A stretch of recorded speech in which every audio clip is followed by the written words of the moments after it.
100 रोटी वाला ससुराल। सुनो जी, मुझे तो शीतल की बड़ी फिक्र रहती है।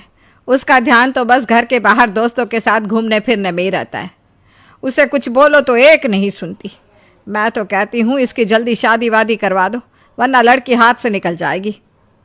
तुमसे ज़्यादा चिंता है मुझे शीतल की शादी की। कल ही वो रामपुर वाले मौसा जी को फ़ोन भी किया था। बता रहे थे एक लड़का है नज़र में। उनका अपना घर है और लड़का भी अच्छा है। अरे तो फिर बस बात चलाओ ना, एक बार देखे तो सही लड़का और घर बार कैसा है। कौन से लड़की की बात चल रही है यहाँ? तुम्हारी शादी की बात चल रही है बेटी। अब तुम्हारी शादी की उम्र हो रही है तो लड़का तो देखना पड़ेगा ना। उफ़ो, मुझे अभी नहीं करनी शादी वादी।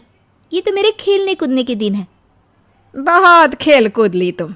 अब घर के काम धाम सीखने की कोशिश करो, समझी? ससुराल जाकर हमारी नाक मत कटवा देना। सब्जी काटनी तो आती नहीं इसको, तो नाक ही कटवाएगी। अरे मैं इसे शादी तक अच्छे से सब सिखा दूंगी। आप तो बस उस लड़के से इसकी शादी के बाद चलवाओ। कुछ दिनों बाद कुणाल और उसकी माँ शीतल को देखने घर आते हैं। कुणाल दिखने में बड़ा ही स्मार्ट होता है। शीतल तो उसे देखती ही रह जाती है।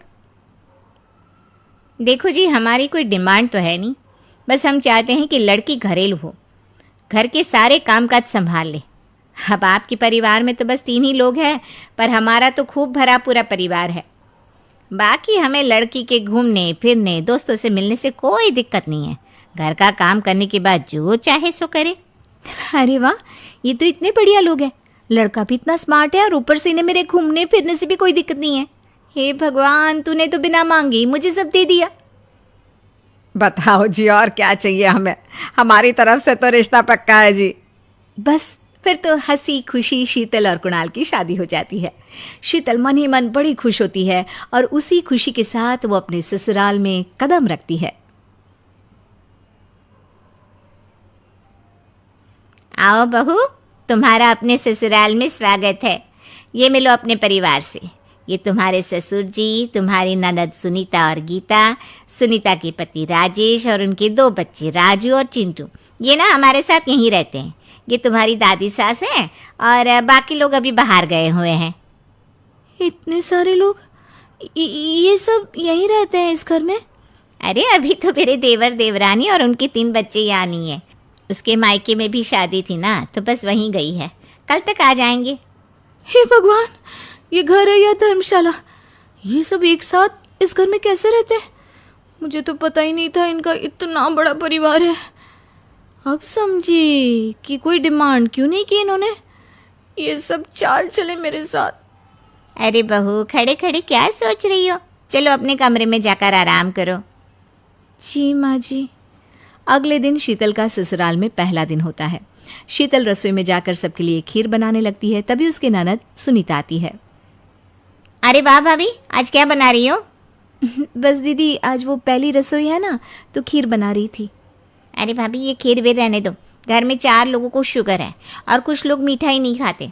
आप ना सीधा खाना ही बना दो। क्या फ़र्क पड़ता है, मीठा बने या नमकीन? बस बहू के हाथ की पहली रसोई होनी चाहिए ना। जी दीदी, तो फिर मैं खाना ही बना देती हूँ। आप बता दो खाने में क्या बनेगा? बस सिंपल सी कोई सब्जी बना दो, जैसे आलू गोभी या आलू मटर, और उसके साथ रोटियां सेक दो। हमारे परिवार में अब तुम्हें मिलाकर पूरे 20 लोग हो गए हैं। 15 बड़े और 5 बच्चे। बड़ों की 6 और बच्चों की 2 के हिसाब से रोटी बना देना। चलो मैं चलती हूँ, सब देख लेना। हाँ, बड़ों की 6 रोटी मतलब कि 15 लोगों की 90 रोटियाँ, और बच्चों की 2 रोटी मतलब 5 बच्चों की 10 रोटियाँ। 90 और 10 मतलब कुल मिलाकर 100 रोटियाँ। हाय, मैं तो मर गई। 100 रोटी अकेले कैसे बनाऊंगी? माँ, ये तुमने मेरी शादी कहाँ कर दी? शादी से पहले तो मैंने कभी 4 रोटी से ज़्यादा नहीं बनाई। शीतल एक बड़ी सी परात में 100 लोगों के हिसाब से आटा निकालती है और उसे गूंथना शुरू करती है। आटा गूंथते गूंथते शीतल के पसीने छूट जाते हैं। उसके बाद बारी आती है रोटी बनाने की।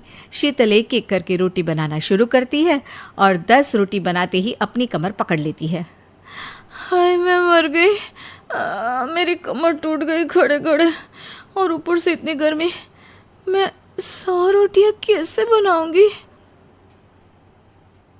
अरे भाभी, सब बाहर रोटियों का इंतजार कर रहे हैं। ज़रा जल्दी जल्दी रोटी सेक दो। सब बहू बनी ड्राइवर। सीमा की साड़ी रवि से होती है। रवि को नशे की बुरी लत लगी होती है। एक दिन अरे माँ, मेरा एक साइड का शरीर काम नहीं कर रहा है। मैं आज खेतों में कैसे जाऊंगा? अरे बेटा, ऐसा ना बोल। तेरे पापा के जाने के बाद से तू ही घर चलाने का सहारा है। मैं डॉक्टर को बुला लाती हूँ। देखिए बहन जी, रोहन के शरीर के एक साइड में लकवा है। अब वो कभी ट्रैक्टर नहीं चला पाएगा। घर में मंहूसियत का माहौल हो जाता है। लीजिए माँ जी, रोटी खा लीजिए। अरे बेटा, मुझे तो भविष्य की चिंता हो रही है। मेरा एक ही बेटा है और वो भी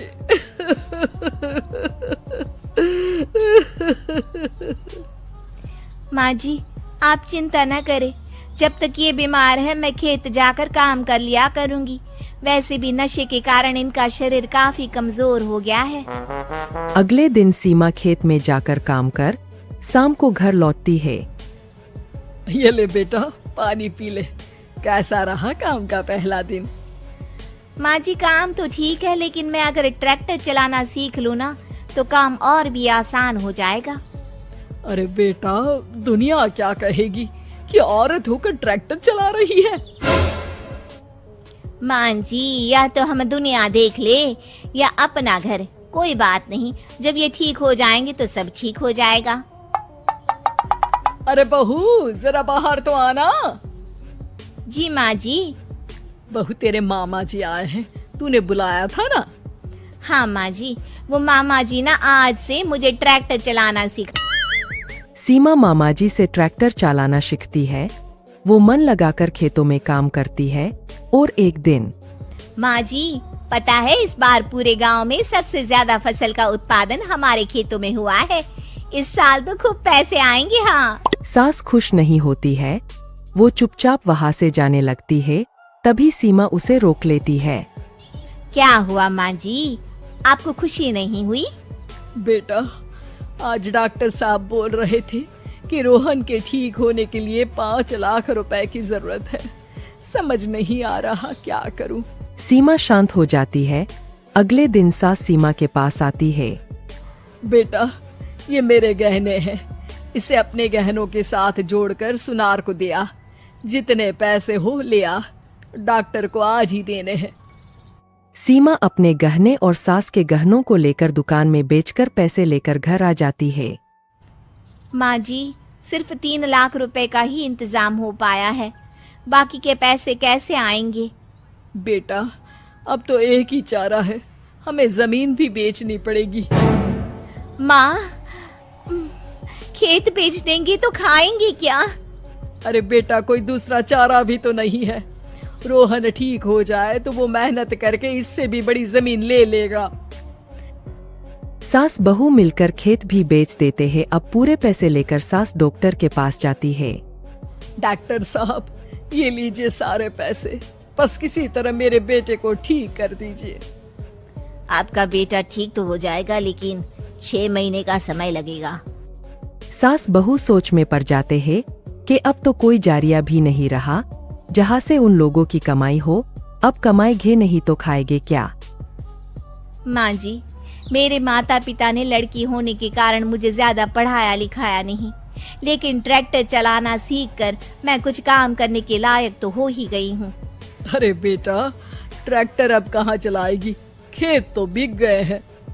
माँ जी, मैं किसी और के खेतों में दिहाड़ी में काम कर लूंगी, कुछ तो पैसे आएंगे ही ना। कहकर सीमा काम करना स्टार्ट कर देती है। जैसे तैसे उन पैसों से गुजारा चल ही रहा था। माँ जी, पास के अस्पताल से मुझे नौकरी के लिए ऑफर आया है। पैसे भी ये 4 गुना ज्यादा मिलेंगे और अब खाने पीने दवाई के साथ हम कुछ पैसे भविष्य के लिए भी जोड़ पाएंगे। लेकिन काम क्या है बहू? माँ जी, मुझे अस्पताल की एम्बुलेंस चलानी है। अरे, तू तो मेरी बहू नहीं, बेटा है बेटा। जरूर जा बेटा। और हाँ, तूने पूरे गांव में एक मिसाल कायम कर दिया कि हर काम हर कोई कर सकता है। उनके लिए लड़की या लड़का होने की कोई जरूरत नहीं। सीमा मन लगाकर काम करना शुरू कर देती है। आगे जाकर वो